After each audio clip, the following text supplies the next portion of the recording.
پہلے تو سینٹر صاحب کیونکہ دنیا کی جو اس وقت زیادہ بازگشت ہے، پھر ہم اپنے گھر کے حالات بھی دیکھ ہی لیں گے، لیکن ذرا دنیا کے حالات پہ نظر ڈالیں.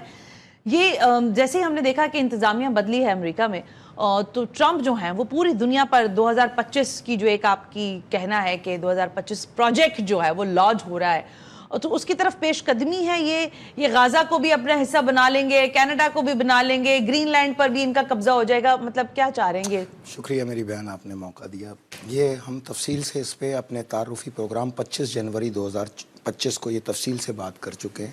یہ پروجیکٹ 2020 کا ہے. اچھا، اس کو رینیو کیا ہے. یہ گرین لینڈ، یہ کینیڈا صرف یہ دکھانے کے لیے آئی واش ہے. ہاں جی بالکل. اس کا اصل پروجیکٹ جو ہے وہ 2 حصوں پہ مشتمل ہے. غزہ فلسطین اور غزہ بلکہ پورا ہی فلسطین، صحیح ہے، اور دوسرا ہے KPK پاکستان. ٹھیک ہے. اب دیکھیں غور سے، اگر آپ دیکھیں اور اس میں آپ ممالست اگر تلاش کریں تو غزہ میں کیا ہے؟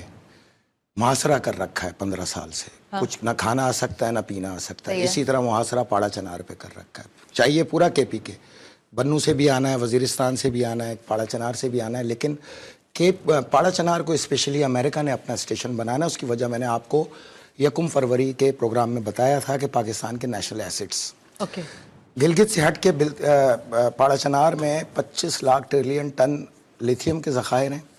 1,23,000 ٹریلین ٹن جو ہے وہ ساپ سٹون کے ذخائر ہیں. تو یہ ان کے لیے وہاں آنے کا سبب ہے. اچھا، غزہ کو بھی محاصرے میں رکھا ہوا ہے، پاڑا چنار کو بھی محاصرے میں رکھا ہوا ہے. وہاں پہ بھی کھانا پینے نہیں جانے دینا، یہاں پہ بھی نہیں کھانا پینا جانے دینا. وہاں سے جو نکلے اس کو بھی قتل کر دو، یہاں سے جو باہر نکلے اس کو بھی قتل کر دو. وہاں پر بھی اسلحہ جمع کراؤ، یہاں پر بھی اسلحہ جمع کراؤ. وہاں پر تمہیں نئی جگہ دیتے ہیں، تم وہاں جا کے زندگی گزارو. غزہ میں یہی کریں. جی پاڑا چنار میں بھی یہی باتیں چل رہی ہیں بذریعہ KPK گورنمنٹ کہ تمہیں اچھی پرفضا مقام دیتے ہیں، تم کہیں اور شفٹ ہو جاؤ. تو ایک ہی مائنڈ سیٹ ہے. یہ مائنڈ سیٹ پاکستان میں نہ تلاش کرو. یہ ٹرمپ کے جو ماسٹر پیس پیچھے بیٹھا ہوا ہے، ہاؤس آف روتھ چائلڈ، اور اس کے رشتہ دار یہاں گماشتے پاکستان میں اس پہ عمل پیرا ہیں. بہرحال دیکھیں مسٹر پریزیڈنٹ، دنیا بڑی تبدیل ہو گئی ہے. اب وہ دنیا نہیں رہی جب آپ چھوڑ کے گئے تھے پریزیڈنسی. اب وہ دنیا تبدیل ہو چکی ہے. وہ ہالی ووڈ موویز کے اندر جو آپ کی طاقتیں دیکھتی تھیں، جب اصل دنیا میں وہ جنگ لگی غزہ کی، تو آپ تو وہاں پر جو ہے وہ لائک بالکل ہی ایک بزدل اور ناکام ترین فوج ثابت ہوئے. تو دنیا نے دیکھا. بہرحال میں آپ کو یاد دلاؤں، اور میں آپ کو یاد دلاؤں کہ جب یہ جنگ شروع ہوئی تھی تو امریکن اور خاص طور پہ یہ انڈین میڈیا، انتہا پسند ہندوؤں کا میڈیا، چیخ چیخ کے کہہ رہا تھا جی 3 دن کی بات ہے، غزہ خالی ہو جائے گا، نکال کے باہر پھینک دیں گے، ابھی کچھ پیسے لیں گے، خاموش ہو کے بیٹھ جائیں گے، اپنے قیدی لے کے جائیں گے اور ان میں ایک بھی نہیں بچے گا.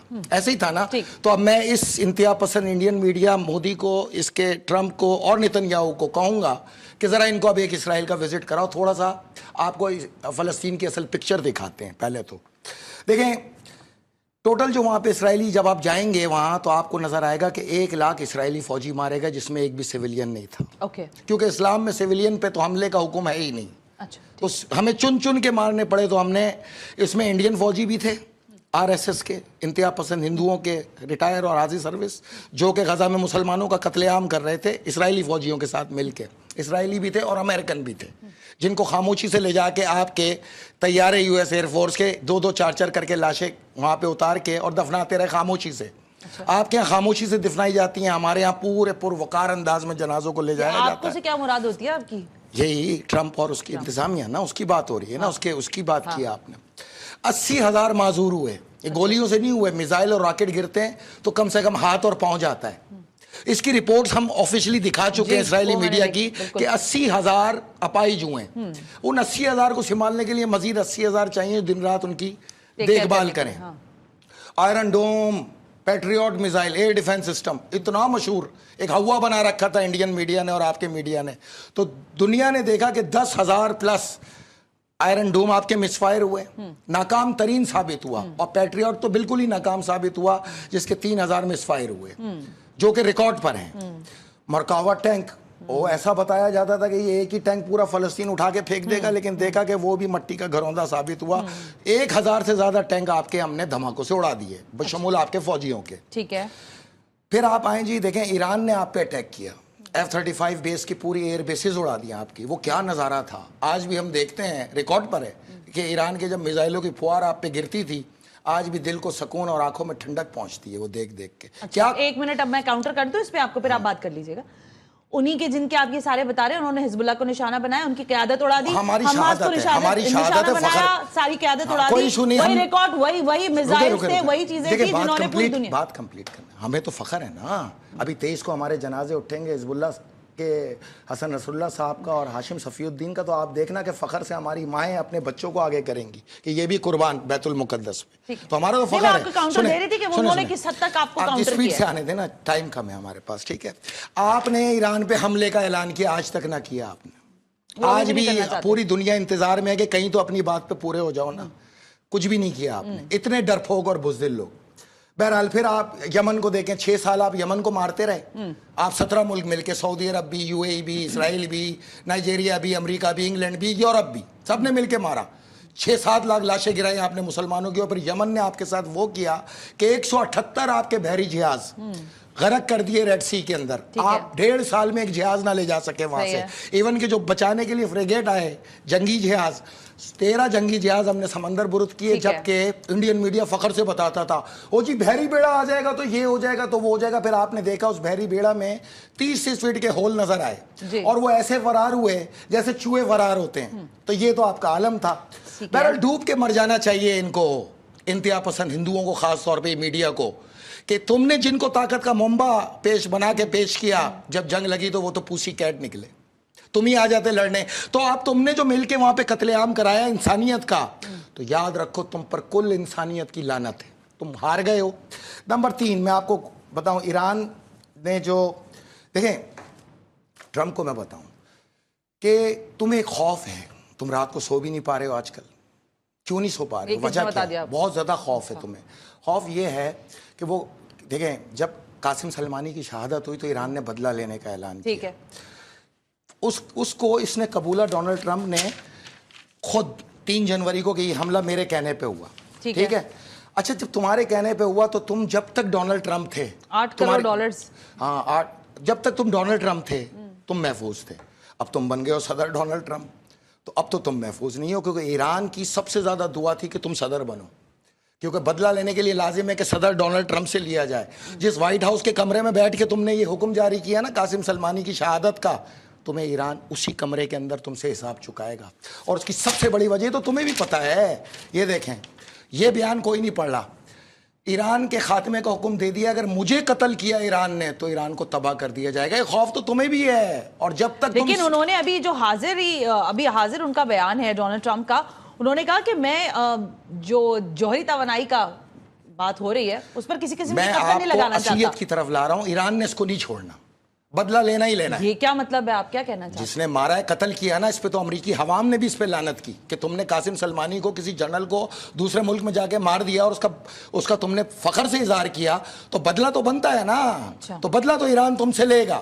ہماری تو دعا ہے کہ اللہ تمہیں زندگی دے تاکہ تم اپنی تباہی دیکھو. ہماری دعا ہے کہ اللہ تمہیں زندگی دے تاکہ تم ڈالر کو غرق ہوتے ہوئے دیکھو اور برکس کے عروج کو دیکھو. اللہ تمہیں زندگی دے کہ تم پاکستان کو اس کے قدموں پہ کھڑا ہوتے ہوئے دیکھو اور عالمی طاقت بنتے ہوئے دیکھو. اللہ تمہیں زندگی دے کہ جس نیازی کے ہاتھوں تم نے کشمیر کا سودا کرایا, اسی انڈیا کی معیشت کو 26 نومبر 2026 کے بعد تباہ ہوتے ہوئے دیکھو, انڈیا کی اسٹیٹ کو ٹکڑے ہوئے ہوتے ہوئے دیکھو, اور کشمیر کو توفتاً ہمارے پاس آتے ہوئے دیکھو. تم نے Donald Trump trillions of dollar لگائے کہ ایران کو دہشت گرد ترین ملک قرار دیا جائے. تم نے پوری دنیا کا زور لگا لیا. لیکن یہ تمہارے سامنے اب میں ایک سروے پیش کرتا ہوں تمہاری امریکی عوام کا, جو 2021 اور 22 میں ہوا. اس کے تحت ایران 2nd لاسٹ نمبر پہ امریکی عوام کے تحت خطرے میں امریکہ کو.